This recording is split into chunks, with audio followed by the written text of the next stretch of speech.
Prowess showed up, but did it make a sound? How aggressive were the red decks? And was the best deck demonic or from the garden? All of this and more coming up now. Pro Tour Final Fantasy just ended with a split between Standard and Final Fantasy Draft that had a lot of big names and bigger storylines. From the players themselves, to the cards being played, to the deck archetypes that were brought.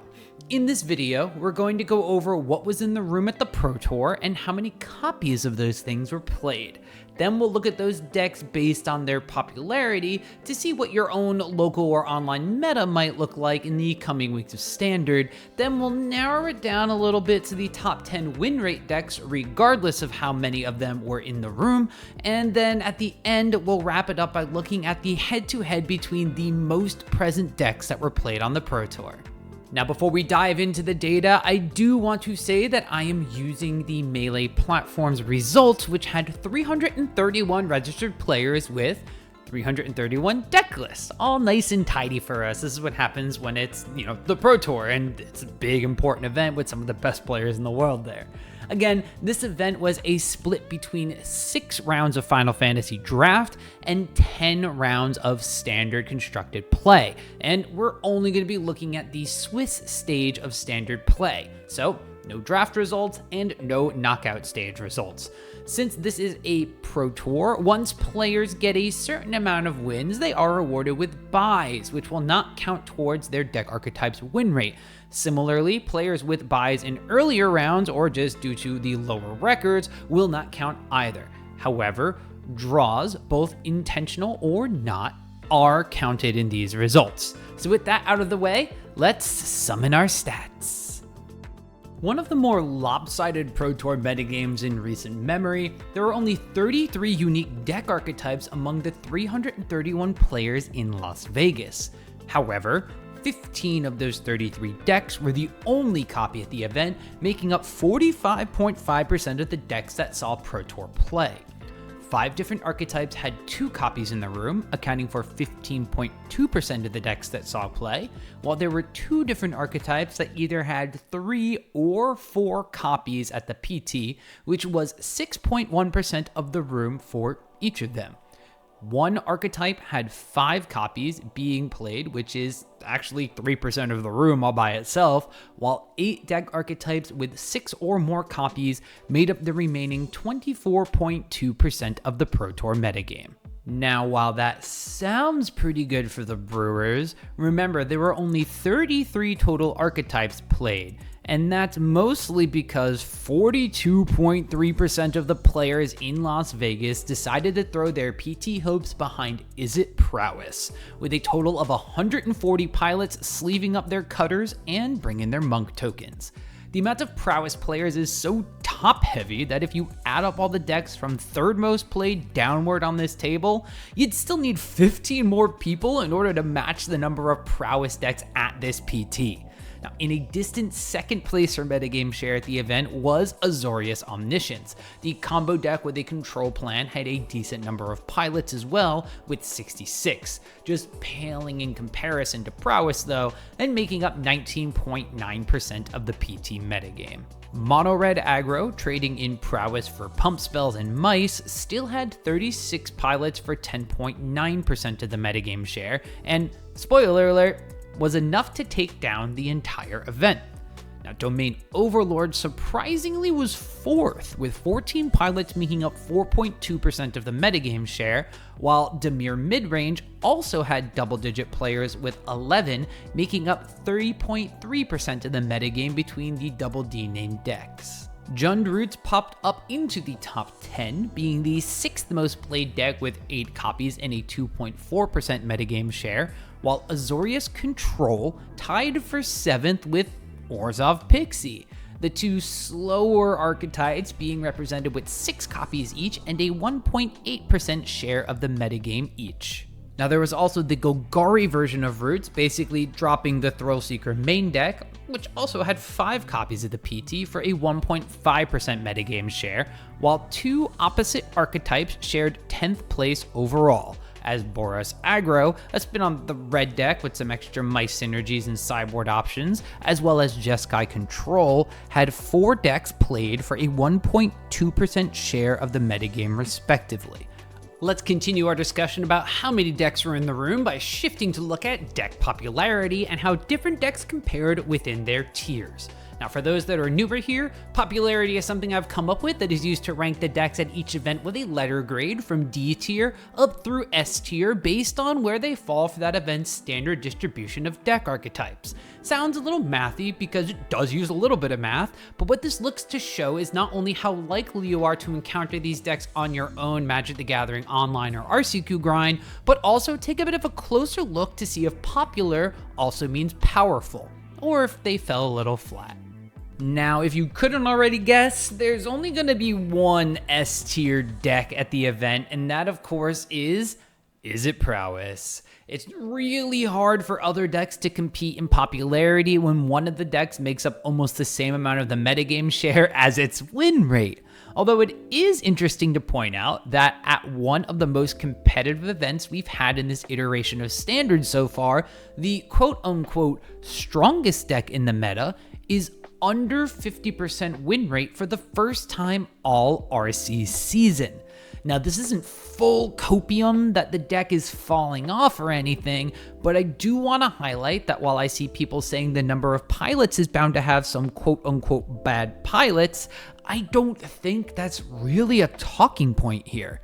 This is the Pro Tour. We have 331 of the best players in the world here that qualified through a grind of multiple events. I don't believe there are any truly bad pilots here. Instead, what I think we have is a microcosm of the overall Standard metagame, where players that not only execute well on their gameplay when the cards are being shuffled and put on the battlefield, but the result of the players in teams that have access to research and resources to predict and pinpoint specifics of the metagame to attack. It's why you see Prowess lists diverging from Vivi to no Vivi, Wild Ride to Burst Lightning, and sideboards morphing to have Soul Guide Lanterns and Get Out. Now, as prepared as these pilots were for the Pro Tour on the deck that had the most stable results throughout the regional championship events to get here, the other pilots were preparing to play against that stable deck just as much as they were planning to play it.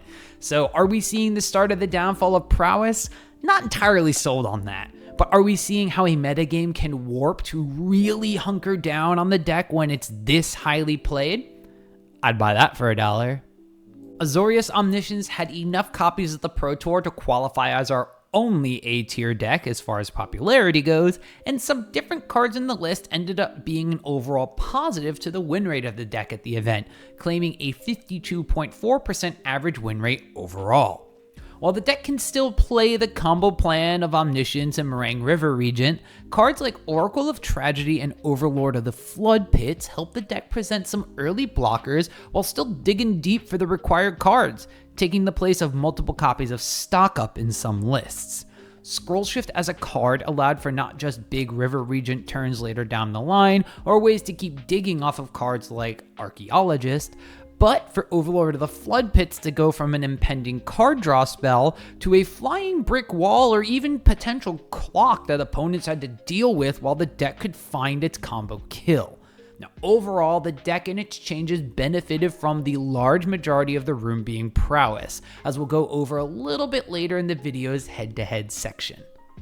We're skipping B tier due to the amount that Prowess skews our distribution, and we go right down to C tier, where we don't even have all of the remaining top 10 presence decks listed. That just really hammers home the perspective on how one-sided the field was skewed towards these top decks. But in the C tier, we have a surging mono-red aggro, dwarfing the win rates of the double D decks in Domain Overlords and Dimir Midrange in the same popularity tier as it. Now, although these statistically fall within the same popularity tier, it is important to note that red was more than double Domain's amount played, while more than tripling Dimir's decks played, which makes it all the more impressive how high red's win rate is in comparison to these two decks. And honestly, this one was just a correct metagame call. Much like RC Hartford, when Red had a target on its back from the most recent RC results before the Pro Tour, people started shying away from the deck as it had issues playing against the hate and slower control decks were bringing for it, like Temporary Lockdown and company, to name a few cards. Now, with so many decks running for prowess, Red was able to go fast in a way that those decks weren't set up to capitalize on at this event. So, Red decks stuck to their main deck Magebane Lizards in various numbers for prowess, while some went back and forth on Swift Spears, but overall, there wasn't a large innovation in the deck outside a copy here or there of Suplex or Self-Destruct or Opera Love Song. Now, Domain, on the other hand, changed a few cards across some lists in order to try to salvage its weakness to these fast, aggressive decks in some way. Copies of High Noon, Authority of the Consuls, and new creature/artifact sweeper Ultima all peppered the top performing versions of this deck, having the deck rely less on Ride's End and Temporary Lockdown. Now, both white enchantments are aimed at different versions of the red decks, with High Noon being a slam dunk to stop Corey Steelcutter from ever slicing up the board, while Authority of the Consuls can slow down Red's aggro plan by gaining small amounts of life while making their threats enter tapped, although they've cut down on the haste ones a bit. Now, Dimir decks either changed quite a bit coming into Vegas, or changed nothing at all. Yeah, that doesn't really make sense, does it? But basically the list looked quite varied from one deck to another, despite a smaller number of pilots using the archetype. We saw lists adding cards like Azure Beastbinder to turn off opposing mice and overlords, Vren the Relentless to give a Kalidas-style exile effect to all the dies triggers in the format, and Cecil Dark Knight, mostly I assume to get my hopes up. However, the deck cut down on cards like Floodpitch Drowner and Kaito in order to add some of these, which were two of the cards that were a huge draw to the deck archetype to begin with. Now, other decks stayed more classic with Spyglass Siren and Drowner in higher numbers, but did not go up the curve towards Sheoldred and stayed smaller, more tempo-based. With so many different varieties, it's hard to pinpoint quite where Dimir could have faltered in its deck building, but signs point to overall the deck or the color archetype being not the best pick for what was at the PT this weekend. Now that we looked at what was popular, let's shift our focus to what was the most successful at the event, regardless of how popular it might have been. Now, a reminder for these win rate stats, sample size does matter. Remember that when looking at these decks, and that by me talking about them doing well in small amounts, I am not advocating for them as the best decks in the format. Just something that brewers and innovators alike may want to turn their attention towards. Additionally, this was a 2-day event with a draft portion. Even a 3-day event, but we're not looking at the knockout stage. So some of these decks may not have played a single match of Standard on day 2 due to a poor overall record when combined with Limited. So keep your eyes and ears open for when I mention that in these decks. Orzhov Demons emerged as a single deck with the highest overall win rate at the PT, winning 70% of the Standard matches it played. But when you take a closer look at the list, you might need to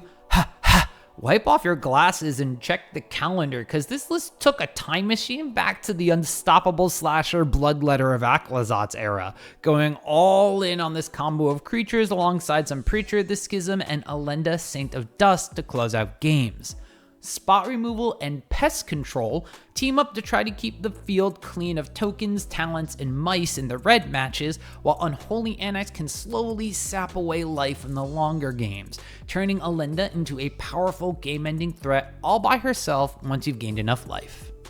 Up next is a favorite deck of mine, although it's undergone a few tweaks for the Pro Tour. Golgari Roots shares a 60% average win rate with a couple of other archetypes in this list, but skirts above them with a 61.4% win rate when you don't count the single tie. The deck has changed the mill package a bit from the main deck, adding in Town Greeter from the recent Final Fantasy set, alongside a split between Dredger's Insight and Cash Grab. The package of 1-drops cuts some Llanowar Elves in order to fit in Rubblebelt Maverick as a self-providing way to trigger roots that adds a counter for Agatha's Soul Cauldron, Dragon Sniper as a way to basically prevent anyone from wanting to swing at you so long as it exists, and a full playset of Haywire Mites in the main deck that under a Cauldron can turn all of your plants into Doomblades for Overlords and temporary lockdowns that you may encounter. Now, the game plan of Tyvar, Steelmancer Adept, and Insidious Roots is still here, but the Thrill Seeker has moved into the sideboard, meaning you're going to have to win the game with combat damage instead of a fling combo in game number 1. Now, Scavenging Ooze main deck makes it easy to create as many plants as there are creatures in your graveyard, or more if you have extra roots, especially when you can do it at the end of your opponent's turn. Hey look, it's our friend Boros Monument again! The deck that keeps chugging alongside the rest of the metagame got a really big upgrade, at least in my opinion, from the Final Fantasy set in Joshua Phoenix's Dominant, which flips over into Phoenix Warden of Fire. The card does everything you want from Tersa Light Shatter on ETB, while being a mana sink in a turn or two that can recur anything you've discarded on resolution of the final lore counter, while also hitting your opponents for 2 each turn. That also doesn't account for the 4 flying lifelink damage that it can actually attack for. Shelter by Ghosts as a way to not just protect your stuff, but also remove opposing threats means that the deck can play a little bit aggressively as well, although the single copy at the Pro Tour cut all of the Marauding Makos to add Joshua and 2 copies of Scrapwork Mutt as another looting creature. Now, the deck is on its last legs though, as the main engine of Discard Guardian of New Benalia rotates in a little over a month alongside Recommission and Phyrexian Dragon Engine. So I don't suggest going out and buying into the deck now if you don't already own the pieces, but it's something that you could play around with for the next couple of weeks before Standard winds up getting a rotation. Selesnya Gearhulk also put up a 60% win rate at the Pro Tour with just 1 copy, filling the deck with a package of trinkets that the namesake Breakglass Gearhulk could tutor up whenever needed, including the newest addition from Final Fantasy, the 1-mana Phoenix Down, conveniently able to recur the Gearhulk if it dies. The artifact sub-theme of this specific version adds in Sentinel the Nameless City to create tons of map tokens, while Teething Wormlet and Regal Bunnycorn both get larger the more things hit the battlefield, giving the deck a faster clock than other versions that look to play a Nurturing Pixie or other value spell game plan previously. Now, Herd Heirloom is another key card in the deck, as it not only comes down to ramp into Gearhulk on turn 3, but gives your Wormlet and Bunnycorn the much needed trample keyword to push as much damage as possible, giving the most convoluted monstrous rage impression I've seen so far. Clocking in at 5th overall for win rate is the archetype that won the whole event, Mono Red Aggro. Slight variations in the list didn't prevent the decks from continuing to put out wins, as the core of the Mouse package plus Monstrous Rage was enough to run over decks that didn't have enough early game interaction to cause it pause. Decks packed a few new cards ranging from Twin Maw Stormbird, well, for the Charring Bite Omen portion of the card, Opera Love Song as a modal impulse effect / double pump spell, and Self-Destruct as a fling variant that took the need for black mana out of the deck entirely. Tersa Light Shatter and Monastery Swiftspear made a few appearances here and there as well, showcasing that there are still some flex spots to play around with in these red deck lists. World Champion Paulo Vitor Dama da Rosa, or PVDDR's first homebrew deck for a big event like this, convinced 2 additional pilots to try the deck out and ended up with a 55% overall win rate between the 3 of them. Now, the deck itself was a combo-centric take on the Izzet decks that leverage Vivi in a completely different way than the Prowess decks were doing. Combining the Black Mage with Agatha's Soul Cauldron meant that all of your creatures with +1/+1 counters on them could add mana equal to their power, while Proph's Eidetic Memory and Marauding Mako grew with both parts of cards like Winternight Stories and Tersa Light Shatter, getting your mana up to the double digits quite easily.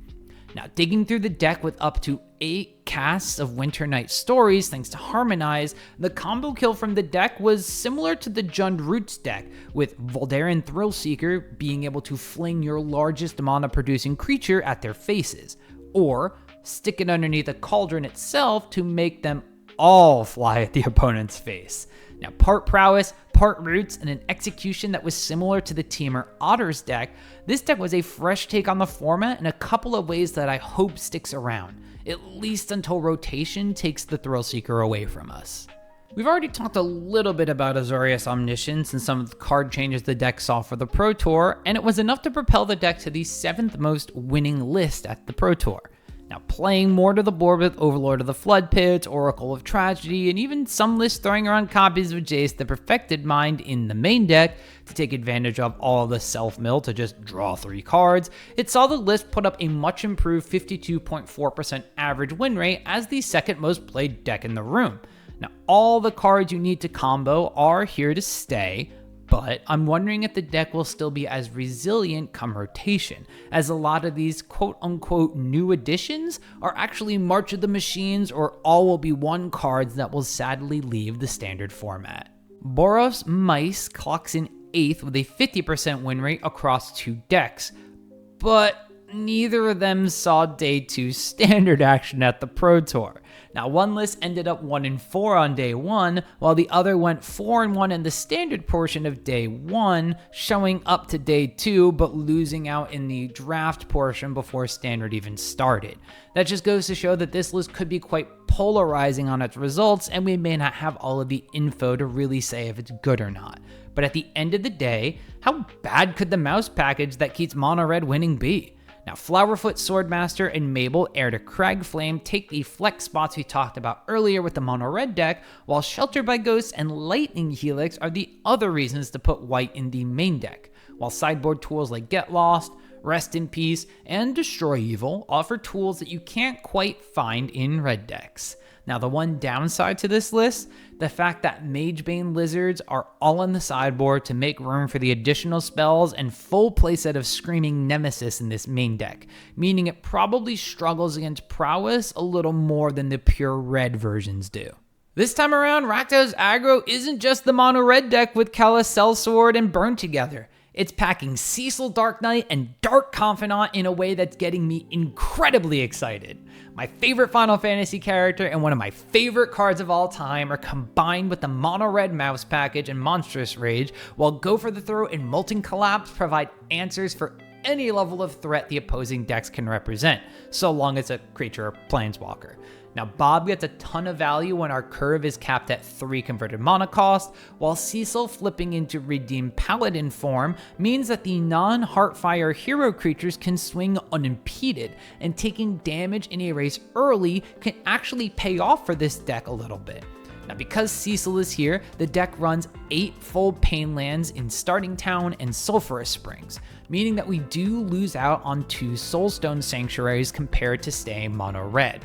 That, and we only gain Duress in our sideboard as a card. So I'm not convinced this deck is as good as the red one, but it definitely gets some style points from this stats guy.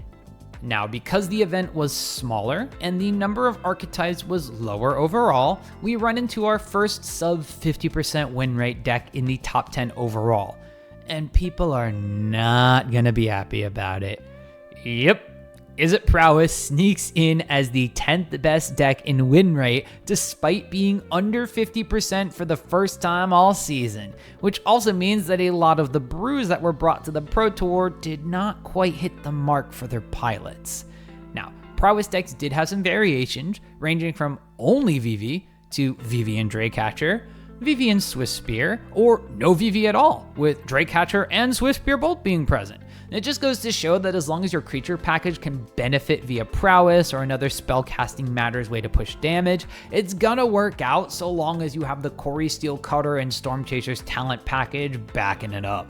Now, lists did vary on the number of Monstrous Rage, as some decks also used Wild Ride as a way for Vivi to quote-unquote Dark Ritual out more mana than you put in to harmonize it, allowing the deck to cast Stock Up plus other pump or burn spells in the same turn to seal the deal in damage. So those were the decks that did the most winning, but let's pivot back to the most present decks and see how they did when put head to head against one another.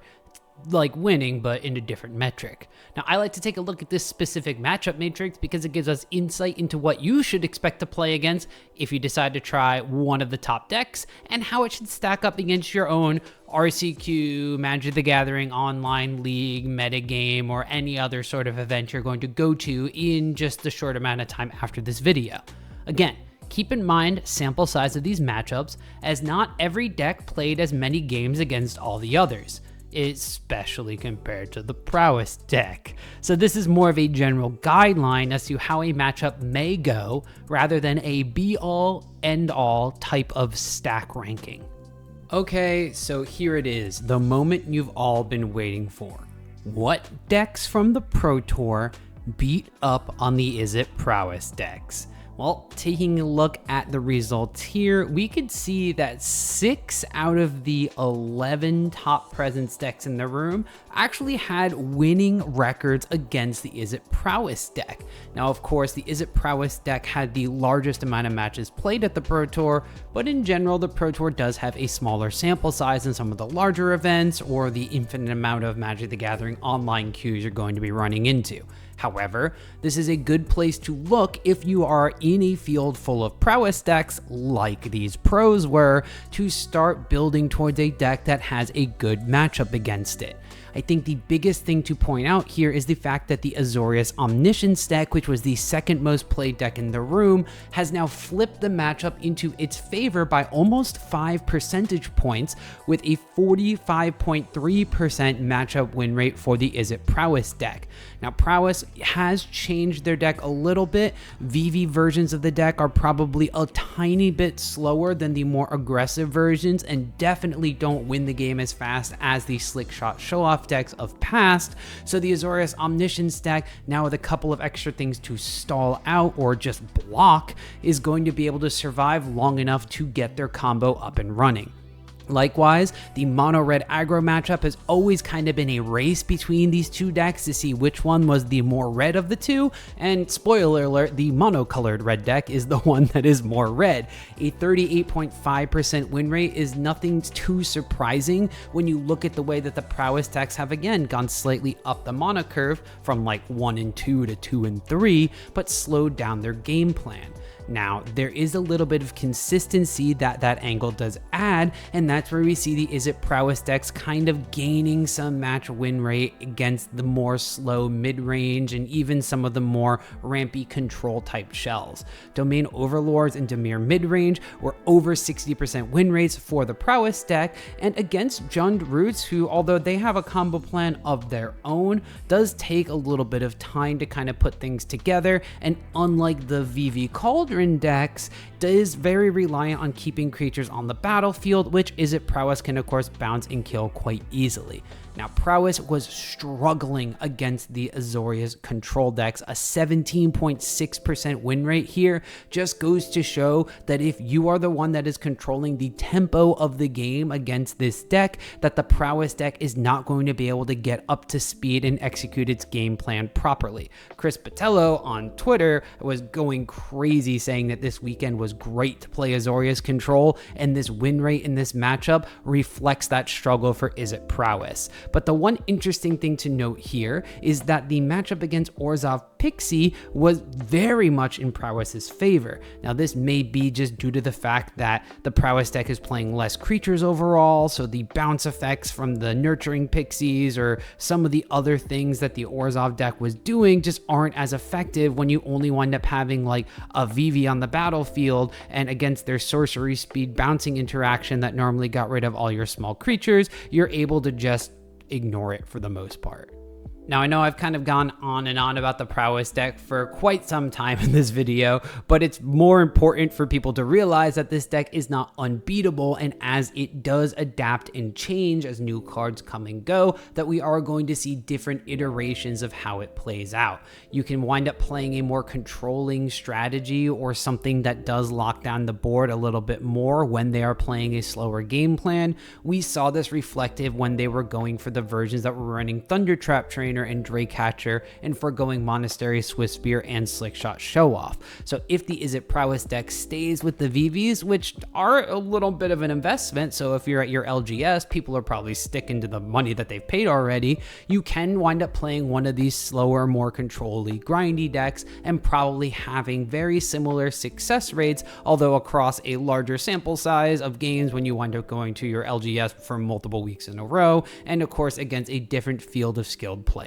The Azorius Omniscience deck came out on the weekend in a very positive win rate style. However, the deck was not without its own little bumps and flaws. Now, it did wind up putting out a 54.7% win rate against the Izzet Prowess deck, which is almost completely flipping the matchup from the way it looked in the regional championship qualifiers or the regional championship events themselves, where Izzet Prowess was the one that had the slight edge in that matchup. However, the tools that Azorius Omniscience put together to stop Prowess didn't do exactly the same against mono red aggro, as that matchup was still just a little too fast and a little too furious for the Meringue River Regent and company deck to really wind up putting up a fight against, as there's only a 42.6% win rate in the Omniscience deck's favor here. Now, against some of these slower decks, this is still a knockout blow. Domain Overlords, who needs time to develop the mana and their board, Zur in the battlefield, Jund Roots, who's going to be trying to combo out, they're not going to be interacting with you that much until maybe they put some Scavenging Oozes in their graveyard, and at that point, or you're not necessarily going to be in a bad spot. And then the control deck specifically, who only have 2 or 3 mana counter magic, maybe some spell pierces that won't be in there in game number 1. The Omniscience deck is preying upon those slower decks. However, decks that can interact with it, such as the black mid-range decks like Dimir mid-range, and even Golgari Roots, who does have a little bit more interaction than the Jund version main deck and sideboard, these are going to be matchups where their graveyard or their hand are under a bit of duress, so to speak, and the combo isn't going to be as clear to execute. So Azorius Omniscience was a very great pick for a prowess heavy metagame, but if you're anticipating people swapping back to mono red, you may want to look at what you're running in the deck before you just sleeve up what you saw at the Pro Tour. Tournament winning mono red aggro, the bane of Magic Arena players' existence, as a Heartfire hero into Manifold Mouse into a couple of pump spells could just be a turn 3 win, as I've learned. The deck itself was a great metagame call for this weekend. Now, the mono red deck's win rate against Izzet Prowess goes up the more the mana costs in the Izzet Prowess deck goes up as well. So in this version, with Vivi being a 3 mana threat, the mono red deck is going to have a higher win rate than we've seen at the past RC events. Also, Azorius Omniscience needs a little bit of time to pull off its combo and doesn't have as much interaction, although this version of the deck did have a couple more ground blockers in order to kind of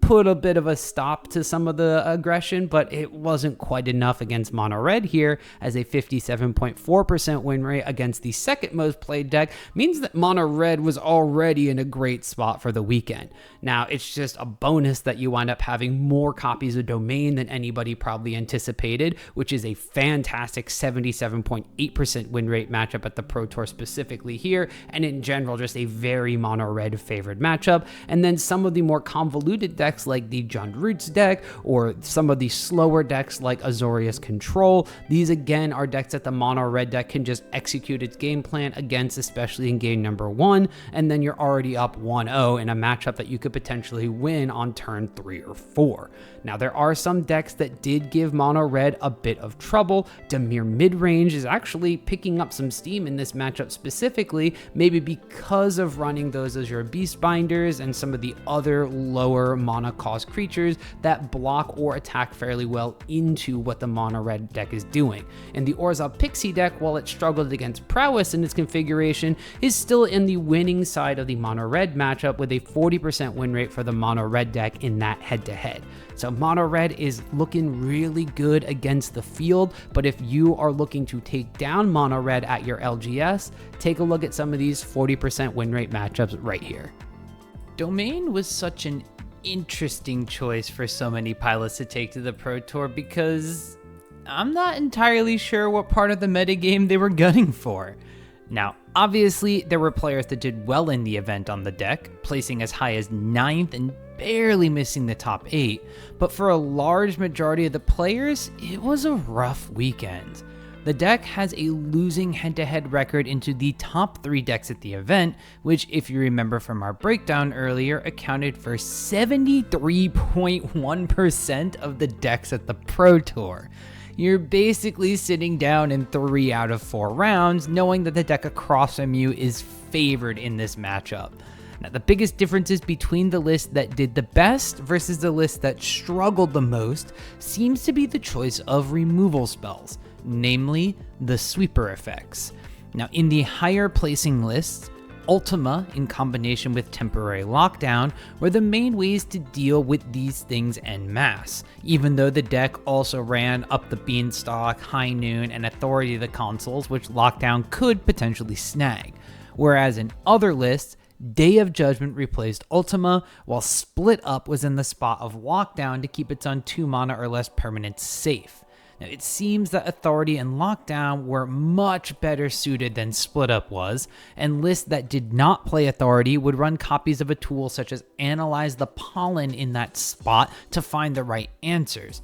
But you might not always have the time to get enough evidence to collect with the speed of the format. Now, the rest of the head-to-head matches didn't have the most games played, a trend that will continue as we go through these head-to-heads with the lesser played decks, but the Domain deck does seemingly have an edge over both versions of Roots, as those decks both can be all but shut out by Temporary Lockdown and Leyline Binding from a game. So if you're a Domain enjoyer, my suggestion to you is look at what the top decks did with their builds, especially their multitude of 1-ofs in the sideboard, and see if you're willing to go to an event with a disadvantage against some of the more popular decks to gain a slight edge in certain other areas.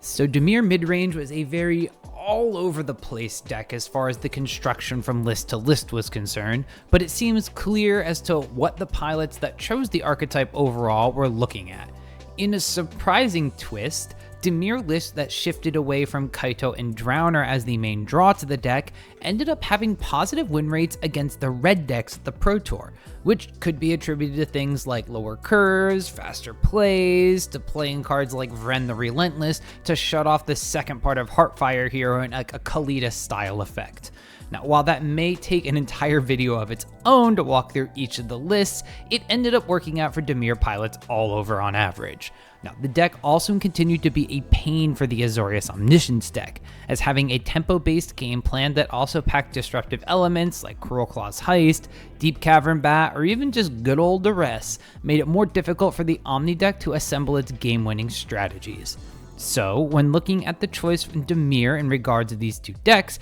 it makes sense to have taken it to the Pro Tour. However, the deck got beat up by Prowess, only managing a 39.4% average win rate across all configurations of the head-to-head matchups. And with more than double the games of being played against Prowess than the other 8 decks on this list, that meant the archetype as a whole ended up suffering a lower win rate overall at the event. Now, if you're a Dimir diehard, I would suggest looking at not just the best placing players, but also what they played against, so you can see specifically what their version of the deck was geared towards beating up, which, like I said, maybe make its own video topic. Jund Roots had a lot of excitement heading into the Pro Tour, with a list doing well at the last US RC before the event, and breaking onto the top archetypes graphic that WotC posted for the first time in the deck's existence. However,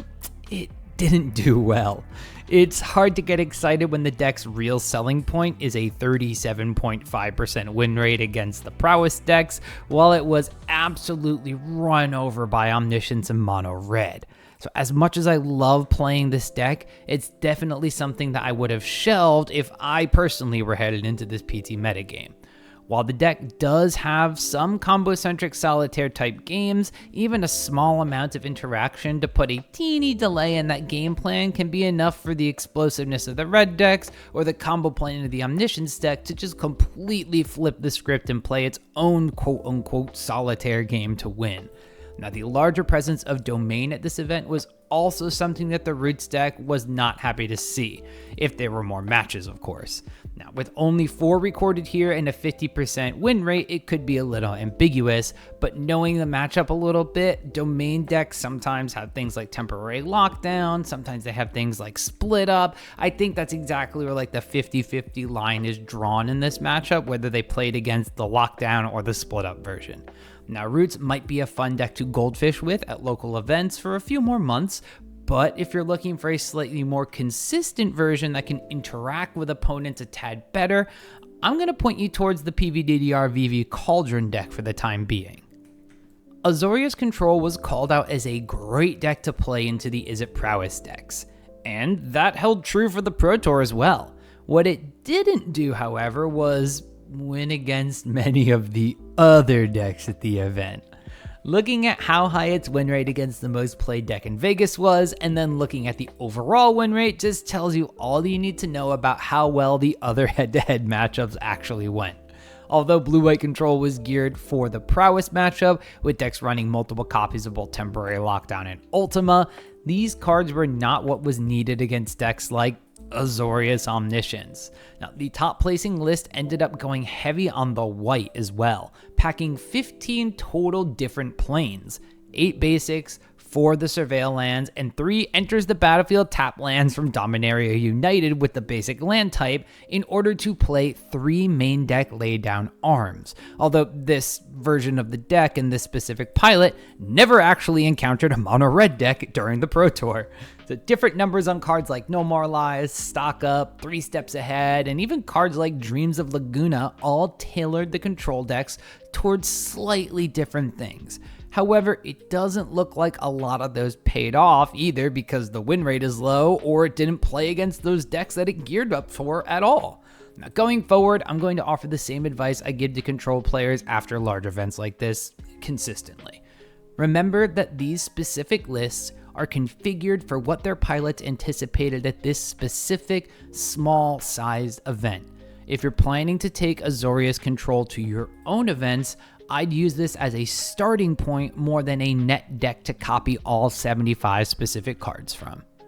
Orzhov Pixie had the mantra that I guess I kind of gave the deck during the RC season as being the quote-unquote anti-aggro deck that utilized a low-cost, control-style tempo game plan with lots of ways of removing opposing threats from the battlefield or from their hand, like utilizing Hopeless Nightmare as the main way to push through damage as well. Now, at least that's what it was like before the Pro Tour, where the deck took a nosedive in win rate against Prowess specifically to below a 50% win rate, causing it to tank overall at the PT. Now, the main gain from the new set for this Pixie deck specifically was Dark Confidant, as most of the top placing lists had Bob in the main deck, but greatness came at the cost of its performance. While the deck still managed its good win rate into mono red, which is something you can look at and look towards if you expect a lot of that in your local meta, it still has the known weakness of not being fast enough nor controlling enough to stop decks like Azorius Omniscience from doing their thing as quickly as possible. While discard spells like the aforementioned Hopeless Nightmare, Tiny Bones joins up, and even Liliana the Veil are good against grindier, control-y, or even some tempo matchups, giving the Omniscience deck the choice of what to discard can actively just end your game. We don't have enough data on the other matches to see if Pixie would have been good into them specifically, like the mid-range ones where Bob could do a lot of work, but if you're thinking about sleeving up Confidants, you might want to wait for another deck to do so.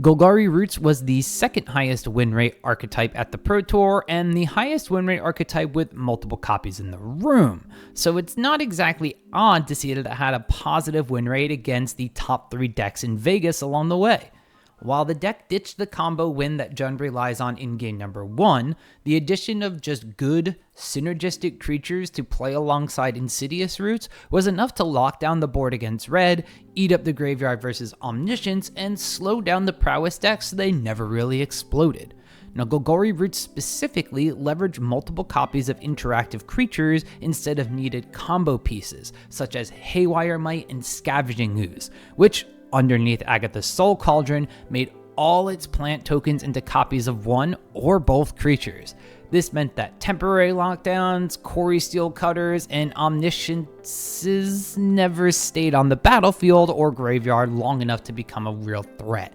providing an interaction package that also worked with the deck's main engine. Although he's chilling in the sideboard here, this here would be the deck I'd suggest trying out if you wanted to play Dark Confidant in Standard for the immediate future. So, Boros Aggro. I'm not gonna lie, when I started this video, I thought the players that brought this had finally cracked something between the Red Mouse package and the Boros burn spells we've gotten like Boros Charm and Lightning Helix, alongside something exciting like Lightning or Joshua from the latest set. But imagine my disappointment when I saw that these decks were just splashing white mana in order to play the dragon side of Twin Moss Stormbrood. There isn't a ton to talk about here that hasn't already been covered in the mono red section, besides the fact that even with a full playset of Magebane Lizard stuck in the sideboard of this version, the red aggro deck still had a positive win rate against the Prowess decks, continuing to show that the slower these Prowess decks get, even if it's just by 1 mana or 1 turn, the better the fast decks are against them. Now, a losing record into Omniscience is also odd to see, since Mono Red had a winning record into that deck, but this could just be chalked up to some variance or the number of other cards that were played in order to make room for the playset of Twin Moss Stormbroods in this version. I don't know why. At the tail end of the top presence decks, we have Jeskai Control, which didn't have any double-digit amount of head-to-heads, but still has some promising looking numbers against the top 2 decks at the Pro Tour. Now, a very high win rate into Prowess that looks similar to its Azorius cousin, the Jeskai list had a bit of a different build than what the other control deck was doing. Still rocking Shiko, Paragon of the Way, the deck wanted to leverage enough spells that Shiko could pseudo Snapcaster back in order to justify the main deck inclusion. Get Lost, Lightning Helix, Rediscover the Way, Temporary Lockdown, and biggest of all, Stock Up, all check that box while providing things the control deck will want to do in the early game to keep up aggressive decks at bay, or further its own game plan by keeping a bunch of cards in hand. The addition of Dispelling Exhale with multiple dragons to provide the discount, including Meringue River Regent here, meant that Jeskai Control had a slightly better counterspell than 3 steps ahead, and something a little easier on the mana than No More Lies. This, no doubt, helped out in its 57.1% win rate head-to-head against the Azorius Omniscience decks, as keeping open 2 mana with just 1 blue mana required was a lot easier than keeping up blue-white specifically when this version of the control decks have a bunch of colored mana requirements. Now, the one big downside is that the deck was also pretty bad into mono red, which was true of most of the slower controlling decks of the Pro Tour. It's something you could for sure build a package to try to handle, but you need to see how much it affects your other matchups when doing so. So similar advice as I offered with Azorius Control, use these lists as a template and not a pure copy-paste.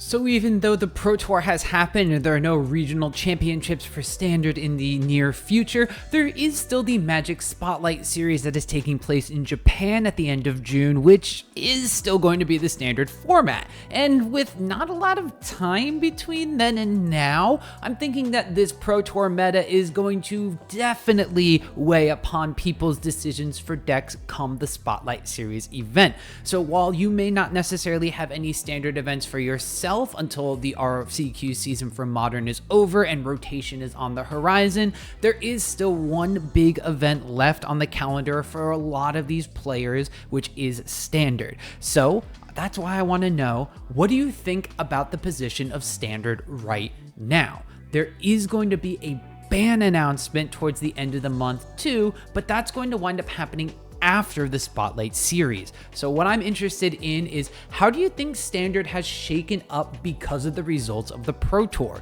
Is it Prowess being a sub 50% win rate deck for the first time in basically its inception this season has raised a lot of questions, while the mono red aggro deck being clearly the best win rate deck overall, having won another event now, is raising a lot of people's suspicions as something may want to get dropped from that at the end of the month as well. Have these two decks undergone enough changes or enough kind of targeting for something else to rise up in the next couple of weeks? Or do you think that it's still going to be a monstrous advantage for all of these red decks? That's a convoluted way of me saying basically, let me know what you think about Standard down in the comments below. And while you are there, I would love if you give a thumbs up to this video so both myself and the YouTube algorithm gods know that you enjoy these event recaps. Now, while you are down there, if you are so monetarily inclined to, you you can click the join button down below the video or on my channel homepage to show your support by being a member, just like these fine folks over here. Members of my channel get great membership access benefits, such as things like early access to all of my video content, members only YouTube posts, which sometimes have deck lists or thoughts on the metagame and things like that, or some of my own event recaps, and then things like Discord access, where you can chat to me about your deck list and get suggestions from me when I probably should be working. Like I said, if you can do so, you can click that join button down below the video or on my channel homepage to show your devotion. Now, as always, I would love it if you could tap that subscribe button to show your support, but also so you can be notified on all sorts of deck techs, metagame analysis, and just in general, Magic video content from me. See you after the Spotlight series.